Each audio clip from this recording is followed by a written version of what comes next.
folks, my latest book, Act Like a Success, Think Like a Success, has hit #1 on the New York Times bestseller list. I'm very proud of the book, and not just because it's doing well, but because it has the potential to help so many of you find fulfillment, which is the reason I wrote the book in the first place. I want to talk to you about a chapter in the book, chapter 3, which I entitled, Take the Lid Off the Jar. Those of you who own a pet, a dog, you're very familiar with, they have the possibility of catching fleas. Fleas are one of the smallest insects. Fleas have one of the highest vertical leaps of any living insect based on their size. A flea has a 36-inch vertical leap. Now, if you capture a flea and you put it in a jar and you put the lid on the jar, that flea still has a 36 vertical leap. So it will start jumping in that jar until it hits his head. And once it hits his head, he starts making adjustments. So then the flea reduces his jump, and he jumps just high enough to where he almost touches it, but he don't hit the lid and get knocked back down. Now, if you put another flea in there, that flea has a 36-inch vertical. And then once they find out they get knocked down a little bit, that flea starts jumping just before the lid so it don't get knocked down. Funny thing happens. If these fleas have baby fleas in a jar, these fleas are born with a 36-inch vertical.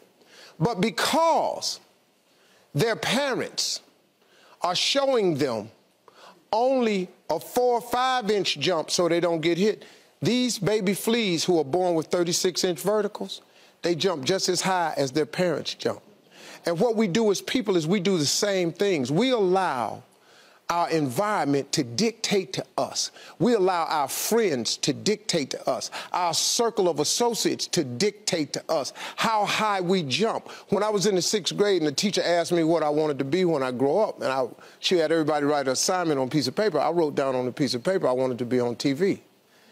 She called everybody's name and had them stand up at their desk, and when she got to mine, she said, "Little Stevie, come up to the front of the class." I'm thinking this is a great moment for me. I've written something on my paper so wonderful that it's better than all the rest. I'm going up to get a gold star. I got up there, she said, "Why did you write that on your paper?" And I said, "Because that was our assignment for today." She said, "But why did you write it on your paper, though?" I said, "Because I want to be on TV." Then she just started breaking me down. Who do you know on TV? Anybody in this school ever been on TV? No, ma'am. Anybody in your family ever been on TV? No, ma'am. She just destroyed me in front of these cats. I thought I was getting the gold star, found out I wasn't. I was heartbroken. She reported me to my parents, and I'm being a smart aleck in class, sent me home with the note pinned on me. I got home, I'm thinking I'm in a world of trouble. My mom tells my dad that I've been a smart aleck in class and I'm writing down stuff that's unrealistic. He said, "Well, what did you want to be, son?" I said, "I wrote on my paper, I want to be on TV." He looked at my mother and said, "Well, what's wrong with that?" She said, "Because the teacher says that's unreasonable." He said, "How does she know?" And that was the first moment that I found out that my father, who had a 3rd grade education, who my mother taught to read and write, I said, "Man, this guy's on to something." So he told me what did she want you to write? I said, "A policeman or fireman or ball player." She said, "Write that on the paper and give it back to her." She said, "But every morning when you wake up, take your paper, put it in your drawer.